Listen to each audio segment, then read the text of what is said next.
அண்மைச் செய்தி. நெல்லையில் கொட்டப்பட்ட கேரள மருத்துவ கழிவுகளை அகற்றும் பணி 2வது நாளாக தொடர்ந்து நடைபெற்று வருகிறது.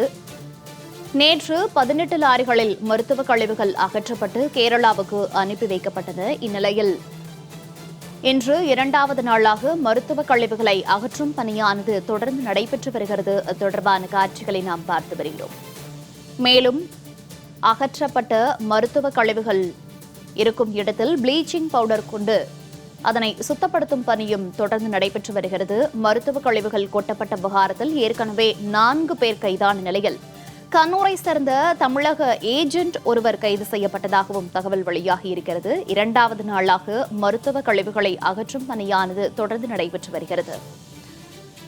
விவரங்களோடு நெல்லையிலிருந்து செய்தியாளர் செல்வராஜ் இணைப்பில் இருக்கிறார். செல்வராஜ், வணக்கம். தற்போது மருத்துவ கழிவுகள் கொட்டப்பட்ட விவகாரத்தில் ஏற்கனவே 4 பேர் கைதாகி இருக்கிறார்கள். இந்நிலையில் கண்ணூரை சேர்ந்த தமிழக ஏஜென்ட் ஒருவர் கைது செய்யப்பட்டிருப்பதாக தகவல் வெளியாகி இருக்கிறது. அந்த நபர் யார்? 2வது நாளாக மருத்துவ கழிவுகள் அகற்றும் பணியானது தற்போது நடைபெற்று வந்த நிலையில கள தகவல்களை பதிவு பண்ணுங்க.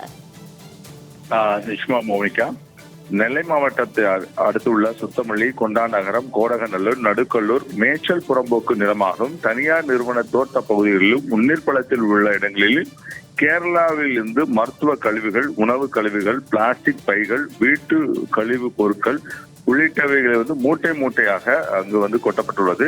கடந்த 17ஆம் தேதி கொட்டப்பட்டுள்ளதாக அவர்கள் சிலர் தெரிவித்து வருகிறார்கள். இது குறித்து புகார்களின் அடிப்படையில் சுத்தமல்லி போலீசார் வழக்கு பதிவு செய்து தனிப்படைகளை அமைத்தனர். இந்த விவகாரத்தில் சுத்தமல்லியைச் சேர்ந்த மாயாண்டி, மனோகர் ஆகிய 2 பேர் ஏற்கனவே கைது செய்யப்பட்டுள்ளனர். மேலும் கேரளா நிறுவனங்களில் பணத்தை வாங்கி கொண்டு இடைத்தரகர்களாக செயல்பட்டு வந்ததும் தெரிய வந்தது. மேலும் சம்பவத்தை தொடர்ந்து சேலம் மாவட்டத்தை ஓமநல்லூர் பகுதியைச் சேர்ந்த லாரி டிரைவர் செல்லத்துறை, கேரளா மாநில கண்ணூர் பகுதியைச் சேர்ந்த ஜார்ஜ் ஆகிய 4 பேர் தனிப்படை போலீசார் கைது செய்தனர். தொடர்ந்து கேரளாவிற்கு சென்று விசாரணை நடத்திய போது இந்த கழிவுகள் கொட்டப்பட்ட இடத்தில் கொட்டப்பட்டது பசுமை தீர்ப்பாயத்தின் மூலமாக நெல்லை மாவட்ட நிர்வாகம் சார்பிலும் புகார் செய்யப்பட்டது. அதன்படி மருத்துவ கழிவு கேரளாவில் அதிகாரிகள் 3 நாட்களுக்குள், அதாவது 22ஆம் தேதிக்குள் அள்ளிச் செல்ல வேண்டும் என்ற பசுமை தீர்ப்பாயம் என்பது தெரிவித்தது. அதன்படி நேற்று முன்தினம் நெல்லைக்கு வந்த கேரளா மாநில அதிகாரிகள் மருத்துவ கழிவுகளை பார்வையிட்டு மாவட்ட ஆட்சித்தலைவரிடம் சந்தித்து பேசினார். அப்போது அவரிடம் மாவட்ட ஆட்சித்தலைவர் கூறும்போது பசுமை தீர்ப்பாய உத்தரவுப்படி கொட்டப்பட்டுள்ள கழிவுகளை கேரளாவுக்கு எடுத்துச் செல்ல வேண்டும், இது தொடர்பாக கடும் நடவடிக்கை எடுக்கப்படும் என தெரிவித்ததை தொடர்ந்து நேற்று அந்த மருத்துவ கழிவுகள் அகற்றும் பணி என்பது நடைபெற்றன. குறிப்பாக 18 டாரஸ் லாரிகள் மூலமாக நேற்று அதிகாலையில் இருந்து நெல்லை அருகே உள்ள நடுக்கல்லூருக்கு வந்தது. அங்கிருந்து அரசு உயர்நிலைப் பள்ளியில் லாரிகள் நிறுத்தி வைக்கப்பட்டன. பின்னர் கேரளா அதிகாரிகள் 2 குழுக்களாக பல்வேறு வாகனங்களில் வந்தார்கள். அவர்கள் ஒரு குழுவினர் சீதப்பரப்பனூரில் ஒருங்கிணைந்து கூடி ஆலோசனை நடத்திய பின்பு நேரடியாக நடுக்கல்லூர், பழவூர், கொண்டாநகரம் உள்ளிட்ட பல்வேறு பகுதிகளில் நேரடியாக இந்த கழிவுகளை அகற்றினார்கள். குறிப்பாக 6 இடங்களில் உள்ள கழிவுகள் மட்டும்தான் நாங்கள் அகற்றப்படும் என தெரிவித்திருந்தார்கள். நேற்று முன்தினம் மேலத்திடியூர் ஒரு பகுதியில் மேலும் ஒரு இடங்களில் குப்பைகள் கொட்டப்பட்டு, குறிப்பாக மருத்துவ கழிவுகள் கொட்டப்பட்ட இடங்கள்ல நாங்கள் அதனை எடுக்க மாட்டோம் என தெரிவித்தார்கள்.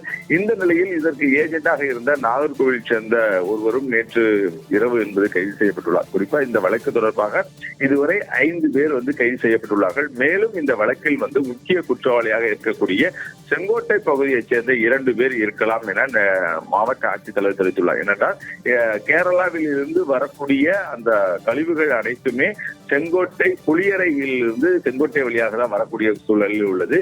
அங்கு உள்ள ஒரு 2 ஏஜென்ட்கள் தான் அங்குள்ள காவலர்களிடம் பேசி அவர்கள் இந்த வாகனத்தை இங்கு அனுப்பி வைத்ததாக கூறப்படுகிறது. ஆகவே அவர்களை கைது செய்வதற்காக தென்காசி காவல்துறையினர் தனியாக அதை மேற்கொள்வார்கள் எனவும் தெரிவித்திருந்தார்.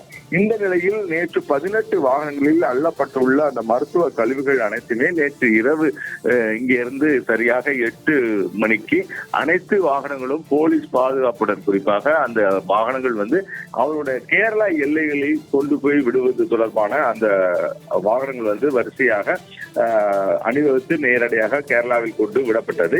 இந்த நிலையில் மேலும் தற்போது கொண்டாநகரம் உள்ளிட்ட பல்வேறு பகுதியில் கிட்டத்தட்ட 4 கிலோமீட்டர் தூரத்துக்கு அந்த குப்பைகள், மருத்துவ கழிவுகள் என்பது கிடைப்பதை தொடர்பாக அதனை அகற்றும் பணிகள் 2வது நாளாக தற்போது நடைபெற்றுக் கொண்டு வருகிறது. இன்று 6 அல்லது 7 லாரிகள் மூலம் மூலமாக இந்த மருத்துவ கழிவுகள் அனைத்தும் அள்ளப்பட்டு அதன் பிறகு இங்கிருந்து நேரடியாக கேரளாவிற்கு நேரடியாக கேரளா எல்லையில் கொண்டு விடுவதற்கான நடவடிக்கைகளை மேற்கொள்ளப்படும் என மாவட்ட நிர்வாகம் தெரிவித்துள்ளது. குறிப்பாக அந்த பகுதியில் குப்பைகள் அனைத்தும் அள்ளப்பட்ட பிறகு அந்த பகுதி கிருமி நாசினியான ப்ளீச்சிங் பவுடர் தெளிக்கும் பணி என்பதும் நடைபெற்றுக் கொண்டு வருகிறது. ஏனென்றால் மேலும் அங்குள்ள ஒரு சிறு சிறு குளங்கள் போல இருக்கக்கூடிய தண்ணீர்களையும் எடுத்து சோதனைக்கு அனுப்பப்பட்டு அந்த இடங்களில் சுத்தம் செய்வதற்கான நடவடிக்கைகளை மேற்கொள்ளப்படும் எனவும் மாவட்ட நிர்வாகம் என்பது தெரிவித்துள்ளது. மேலும் அந்த பகுதியில் அந்த கிராமங்கள் கொண்டா நகரம், பலவூர், கோடகநல்லூர் உள்ளிட்ட பல்வேறு பகுதியில் உள்ள கால்நடைகளுக்கும் கால்நடை சிறப்பு மருத்துவ முகாம் என்பது நடத்தப்பட இருப்பதாகவும் தெரிவித்துள்ளார்கள். ஏனென்றால் அந்த கால்நடைகள் நேரடியாக அங்குள்ள அந்த மருத்துவ கழிவுகளை உண்ணுவதை நாம் நேரடியாகவே பார்க்கிறோம். அதனால் அந்த அளவுக்கு அந்த கால்நடைகளுக்கும் பல்வேறு தொற்று நோய்கள் பரவக்கூடிய வர சூழ்நிலையில அந்த கால்நடைகளுக்கான சிறப்பு முகாமும் நடத்தப்படுவதாக மாவட்ட நிர்வாகம் என்பது தெரிவித்துள்ளது. இன்று பிற்பகல் 12 மணிக்குள் அங்கு உள்ள மருத்துவ கழிவுகள் அனைத்துமே அகற்றப்பட்டு கேரளாவுக்கு அனுப்பி வைக்கப்படும் எனவும் மாவட்ட நிர்வாகம் தெரிவித்துள்ளது. கள தகவல்களை வழங்கியமைக்கு நன்றி செல்வராஜ்.